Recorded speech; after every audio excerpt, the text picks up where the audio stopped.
नमस्कार, I welcome you all to the setup knowledge. मैं सौरभ आपका आपके चैनल सेटअप नॉलेज पे हार्दिक स्वागत और अभिनंदन करता हूं। यूपी पुलिस कांस्टेबल के अंतर्गत हमने सीरीज़ शुरू किया है। इस सीरीज़ के अंतर्गत आज दूसरा पार्ट लेकर आए हैं, जिसमें हमने एंशिएंट हिस्ट्री के अब तक के UPSI, UP police constable, UP police radio operator में पूछे गए सभी 20 प्रश्नों को लिया है। इन 20 प्रश्नों के माध्यम से हम एंशिएंट हिस्ट्री के संपूर्ण सिलेबस को कवर करने का प्रयास करेंगे। एंशिएंट हिस्ट्री के संपूर्ण सिलेबस को कवर करने का प्रयास करेंगे, जो कि आपके लिए बहुत ही महत्वपूर्ण और रिलेवेंट होने वाला है। तो बने रहिएगा हमारे साथ, वीडियो अंत तक देखिएगा, लास्ट तक देखिएगा, बहुत कुछ मिलेगा आपको। और चैनल को सपोर्ट करिए ऐसे, ताकि ढेर सारे वीडियो हम ला सकें और आपके सिलेबस को 20 से 25 दिन के अंतर्गत हम संपूर्ण कंप्लीट करा सकें, यानी पूरा का पूरा करा सकें। चलिए देखते हैं पहला क्वेश्चन क्या है।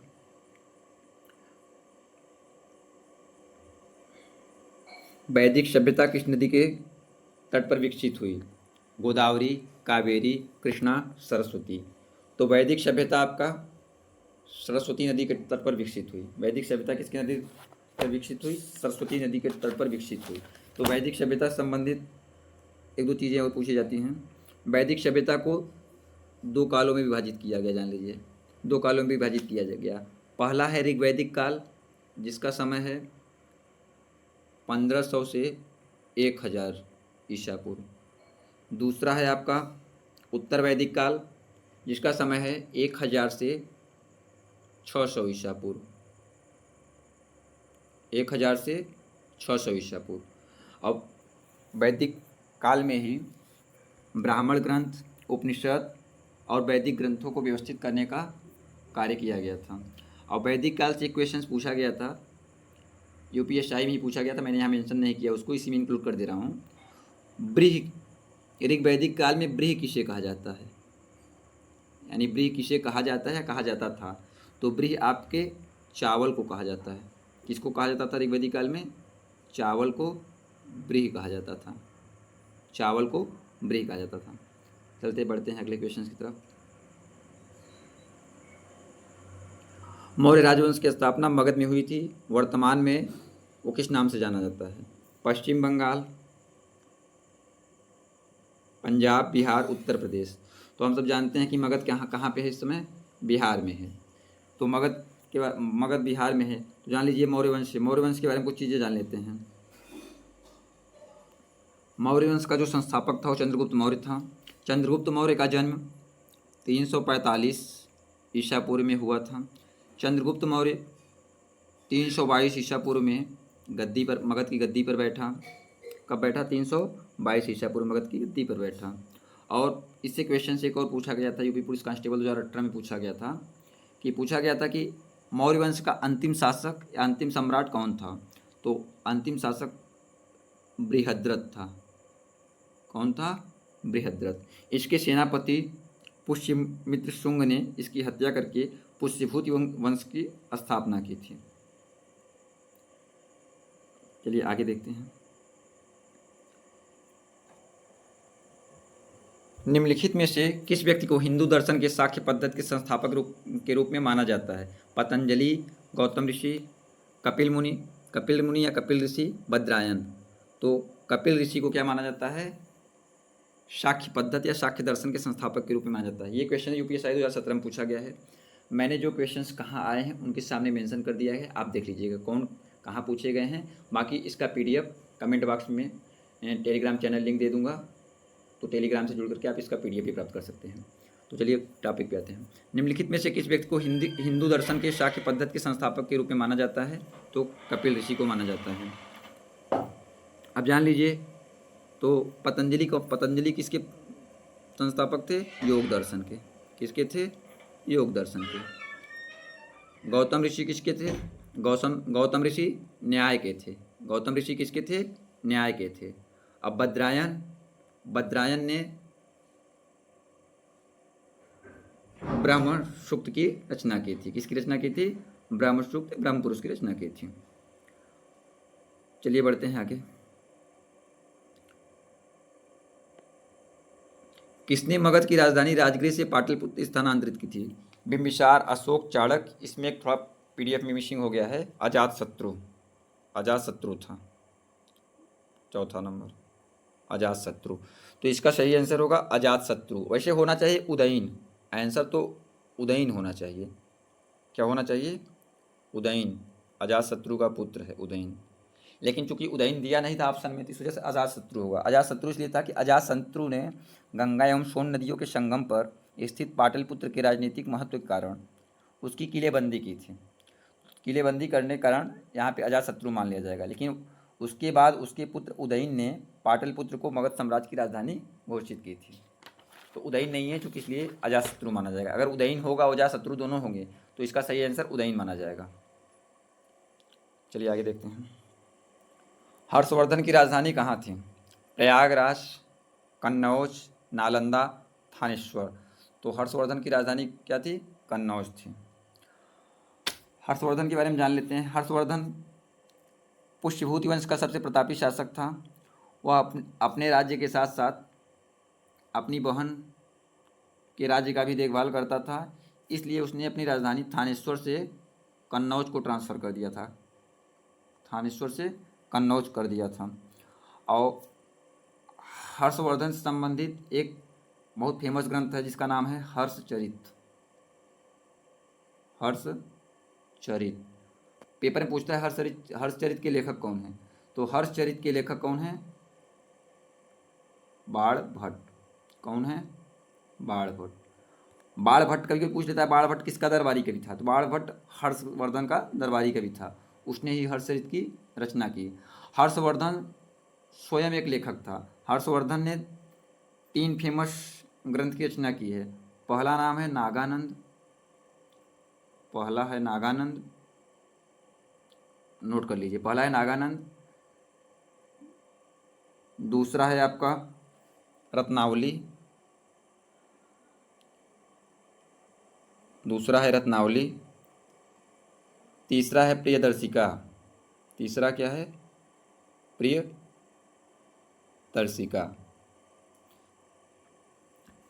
चलते हैं आगे बढ़ते हैं। 6वां नंबर देखते हैं। बुद्ध ने अपना पहला उपदेश कहाँ दिया था? बुद्ध ने अपना पहला उपदेश कहाँ दिया था? सारनाथ, बोधगया, लुम्बिनी, कुशीनगर। सारनाथ, बोधगया, लुम्बिनी, कुशीनगर। बुद्ध ने अपना पहला उपदेश कहाँ दिया था? सारनाथ में दिया था। बुद्ध ने अपना पहला उपदेश सारनाथ में दिया था। सारनाथ कभी कभी ऋषिपत्तनम भी लिखा रहता है, तो घबराइएगा मत। सारनाथ चाहे ऋषिपत्तनम एक ही है। क्या? सारनाथ, ऋषिपत्तनम। और बुद्ध के इस उपदेश को धर्मचक्र प्रवर्तन कहा जाता है। क्या कहा जाता है? धर्म, नोट कर लीजिएगा। धर्मचक्र प्रवर्तन पूछता है। धर्मचक्र प्रवर्तन, इसमें लिख नहीं पा रहे हैं आप, नोट कर लीजिएगा। धर्मचक्र प्रवर्तन कहा जाता है। अब चारों विकल्प को देख लेते हैं। बोधगया। बोधगया में क्या हुआ था? बोधगया में बुद्ध को ज्ञान प्राप्त हुआ था। और ज्ञान प्राप्त कहाँ हुआ था? बोधगया में, पीपल वृक्ष के नीचे। कहाँ? पीपल वृक्ष के नीचे। एक क्वेश्चन से कई क्वेश्चन तैयार कर सकते हैं, आप नोट करते जाइएगा। एक चारों ऑप्शंस को हम बताएंगे और एक का 2-2, 3-3 आंसर बताएंगे। ऑलमोस्ट एक क्वेश्चन से 8, 10, 12, 14, 16 तक क्वेश्चंस ऑलमोस्ट तैयार हो जाएंगे। पीपल वृक्ष के नीचे हुआ था। पीपल वृक्ष को बोध वृक्ष भी कहते हैं। क्या कहते हैं? बोध वृक्ष भी कहते हैं। बोधि वृक्ष भी कहते हैं। और ज्ञान का प्रतीक माना जाता है। क्या माना जाता है? ज्ञान का प्रतीक। अब लुम्बिनी को देख लेते हैं। लुम्बिनी में कपिल वस्तु के निकट लुम्बिनी है। कपिल वस्तु के निकट लुम्बिनी है। यहाँ पे इनका क्या हुआ था? जन्म हुआ था। महात्मा बुद्ध का जन्म हुआ था। कब हुआ था? 563 ईसा पूर्व में कपिल वस्तु के निकट लुम्बिनी में हुआ था इनका जन्म। इनके जन्म के प्रतीक को कमल एवं साड़ से अंकित किया जाता है। इनके जन्म का प्रतीक कमल और साड़ माना जाता है। कमल और साड़। चलते हैं कुशीनगर को देख लेते हैं। कुशीनगर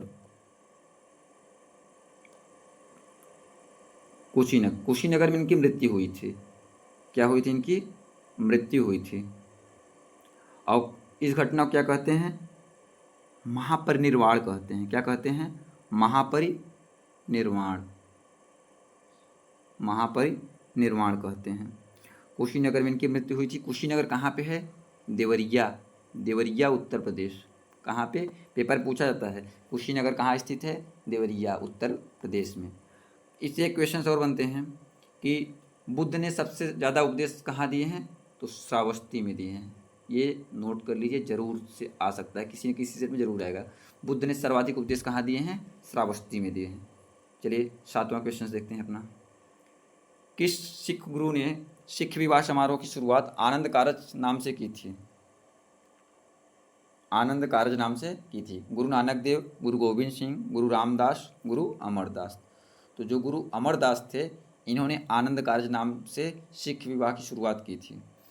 सिख विवाह की शुरुआत किसने की थी? आनंद कारज नाम से गुरु अमरदास। ये सिखों के तीसरे गुरु माने जाते हैं। ये सिखों के तीसरे गुरु माने जाते हैं। और इस विवाह का पंजीकरण पहले हिंदू विवाह अधिनियम के तहत होता था। अब वर्तमान समय में हिंदू विवाह अधिनियम से न होकर के आनंद कारज एक्ट 2012 के तहत होता है। आनंद कारज एक्ट 2012 के तहत होता है। चलिए आगे बढ़ते हैं, 8वां क्वेश्चन देखते हैं। भारत की राजधानी थी, ये यूपीएससी 1991 में पूछा गया क्वेश्चन है। भारत की प्राचीन राजधानी थी मिथिला, मदुरई, कन्नौज, पाटलिपुत्र। ये तो आप तुक्के बेस से भी लगा सकते हैं, जितनी भी चीज़ें हैं सब पाटलिपुत्र से संबंधित हैं, तो ये क्या होगा, पाटलिपुत्र होगा। भारत की प्राचीन राजधानी क्या थी, पाटलिपुत्र थी।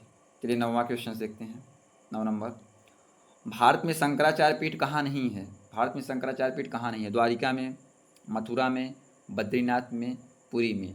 तो मैंने इस क्वेश्चन को इसलिए रखा है क्योंकि अयोध्या राम मंदिर के विवाद में शंकराचार्य का मुद्दा उठा था, तो जाहिर सी बात है पेपर में पूछा जा सकता है। इस वजह से मैंने इस क्वेश्चन को यहाँ पे पुटअप कर दिया है, इस क्वेश्चन को यहाँ पे हमने इंक्लूड कर दिया है, क्योंकि आप सब जानते हैं शंकराचार्यों का विवाद बहुत मुद्दे में रहा है, तो जाहिर सी बात है पेपर में पूछ सकता है। और यूपीएससी 1991 में ये आया भी है।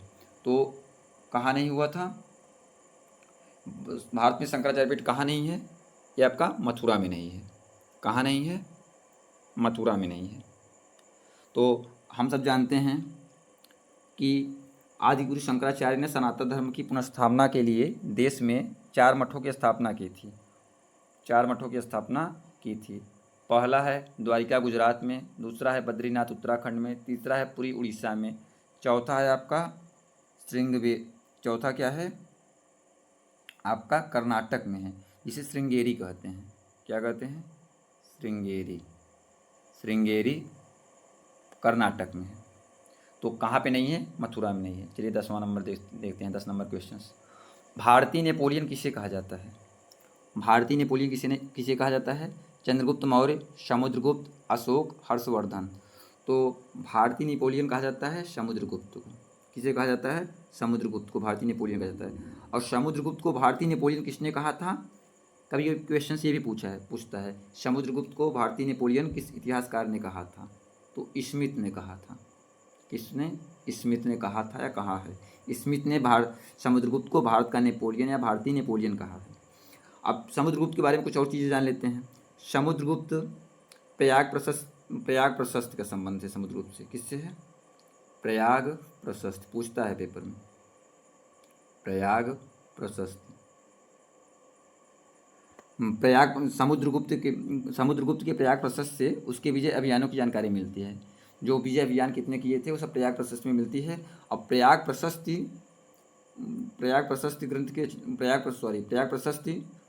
हरिसेन के द्वारा किसके द्वारा किया गया था? लिखा गया था हरिसेन के द्वारा। हरिसेन के द्वारा प्रयाग प्रशस्ति।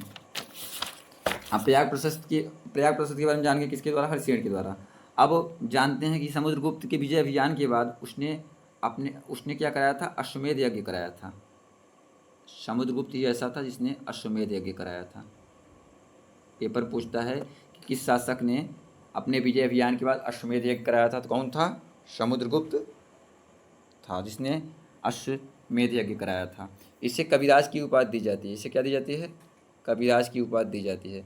अब पूछता है पेपर में, कविराज की उपाधि निम्नलिखित में से किस शासक को कविराज की उपाधि दी गई है? समुद्रगुप्त को। अब कविराज की उपाधि क्यों दी जाती है? क्योंकि इसने भी अपने आप को वीणा वादन करते हुए दिखाया है। अपने आप को क्या करते हुए दिखाया है? वीणा वादन करते हुए दिखाया है। वीणा वादन। इस वजह से इसे कविराज की संज्ञा दी गई, यानी कविराज, इसका नाम उपनाम कविराज भी रखा गया। इसके और नाम है। पेपर पूछता है कि लिच्छवी, नोट कर लीजिए, पूछ सकता है पेपर में। लिच्छवी, लिच्छवी भी समुद्रगुप्त का नाम है, कविराज भी है, और आगे इसके और नाम है, जान लीजिए। हमारे में स्पेस कम है इस वजह से हम एक एक करके लिख रहे हैं। दौहित, दौहित, दौहित, दौहित के बाद आपका अप्रतीय, अप्रतीय, अप्रतीय के बाद परसु। एक एक नोट करते रहिएगा, बाद में हम सब साथ में बोल भी देंगे।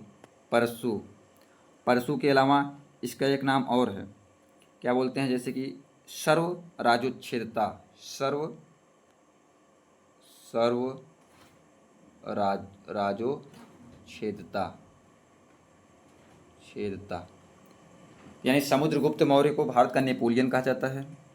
इसे ही कविराज की उपाधि दी गई है। इसके अतिरिक्त इसे लिच्छवी, दौहित, सर्वराजोच्छेदता, अप्रतीय जैसे नामों की संज्ञा से संबोधित किया गया है। तो चलते हैं 11 नंबर देखते हैं क्वेश्चंस। चारों वेदों में प्रथम वेद कौन सा है? ये यूपीएसआई 1991 में आया हुआ क्वेश्चन है। चारों वेदों में प्रथम वेद कौन सा है? ऋग्वेद। अब ऋग्वेद के बारे में हम कुछ चीज़ें जान लेते हैं, ऋग्वेद को एकदम अच्छे से समझ लेते हैं। ऋग्वेद में 10 मंडल हैं, ऋग्वेद में 10 मंडल हैं। 1028 आपके क्या हैं? 1028 सूक्त हैं। 10 मंडल, 1028 सूक्त हैं, और 10,462 ऋचाएँ हैं। 10,462 ऋचाएँ हैं। और ऋग्वेद के जो पठनकर्ता होता है उसे क्या कहते हैं? होत्री कहते हैं। ऋग्वेद के पठनकर्ता को क्या कहते हैं? होत्री कहते हैं। और ऋग्वेद में ही अधन्य शब्द, ये पेपर में आता है, पेट से लेकर के यूपीपीसीएस तक में पूछा गया है। अधन्य शब्द किसके लिए प्रयोग किया गया है? अधन्य शब्द ऋग्वेद में गाय के लिए प्रयोग किया गया है। किसके लिए? गाय के लिए। ऋग्वेद में और कुछ चीज़ें जान लेते हैं। ऋग्वेद का जो तीसरा मंडल है, ये सूर्य देवता को समर्पित प्रसिद्ध गायत्री मंत्र इसमें सम्मिलित किया गया है। गायत्री मंत्र का वर्णन किसमें है? गायत्री मंत्र तीसरे मंडल में है। और इसके 8वें मंडल में हस्तलिखित ऋचाओं को खेल कहा गया है। क्या कहा गया है? 8वें मंडल में हस्तलिखित ऋचाओं को क्या कहा गया है? खेल कहा गया है। इसके 9वें मंडल में देवता सोम का उल्लेख किया गया है। पेपर में पूछता है देवता सोम का उल्लेख किस मंडल में किया गया है? 9वें मंडल में। चलिए 12 नंबर देखते हैं। कौन सा राजा चोल वंश से संबंधित नहीं है? कौन सा राजा चोल वंश से संबंधित नहीं है? विजयपाल, परांतक प्रथम, अनंत वर्मन, आदित्य प्रथम। तो चोल वंश के बारे में पढ़ा ही होगा आपने, नहीं पढ़ा होगा तो फिर भी आज समझ लीजिए, बता दे रहे हैं शार्ट में कि इन तीनों में, इन चारों में विजयपाल भी चोल वंश से है, परांतक प्रथम भी है, और आदित्य प्रथम भी है। तो बचा कौन? अनंत वर्मन। जो अनंत वर्मन है चोल वंश से न होकर के ये पूर्वी गंग वंश से संबंधित है, पूर्वी गंग वंश से संबंधित है। अनंत वर्मन के बारे में कुछ चीज़ें जान लेते हैं। इसने कलिंग पर सबसे ज़्यादा 71 वर्ष तक शासन किया था। अनंत वर्मन ने कलिंग पर 71 वर्षों तक शासन किया था। और इसी के शासनकाल में कोणार्क में सूर्य मंदिर का निर्माण किया गया था। कोणार्क में क्या किया गया था? इसी के शासनकाल में कोणार्क में सूर्य मंदिर का निर्माण किया गया था। इसी के शासनकाल में कोणार्क में सूर्य मंदिर का निर्माण किया गया था अनंत वर्मन के साथ। तो अनंत वर्मन के बारे में बहुत चीज़ें जान गए। अनंत वर्मन पूर्वी गंग वंश का संस्थापक था, मतलब प्रतापी राजा था, संस्थापक कहे हैं। ये चोल वंश से नहीं था। इसने कलिंग पर 71 वर्षों तक शासन किया। इसी के शासन काल में कोणार्क में सूर्य मंदिर निर्माण किया गया था। चलिए 13 नंबर देखते हैं। अनहिलवाड़ किस राजवंश की राजधानी थी? ये यूपीएसआई 2017 में आया हुआ प्रश्न है। राष्ट्रकूट की थी, मित्राका राजवंश की थी, पाल राजवंश की थी, सोलंकी राजवंश की थी। तो अनहिलवाड़ ये सोलंकी राजवंश की राजधानी थी। किसकी थी? सोलंकी राजवंश की राजधानी थी। तो सोलंकी के बारे में जान गए, तो राष्ट्रकूट का जान लीजिए। राष्ट्रकूट की राजधानी थी मान्यखेत। राष्ट्रकूट की राजधानी क्या थी? मान्यखेत। आगे जान लीजिए, मित्रका की जान लीजिए। मित्रका की राजधानी थी वल्लभी। क्या थी? वल्लभी। और पाल पाल राजवंश की राजधानी क्या थी? मुंगेर। क्या थी? मुंगेर। पाल के बारे में जान लीजिए, एक क्वेश्चन आया था 2018 यूपी पुलिस कांस्टेबल में कि पाल वंश का संस्थापक कौन था।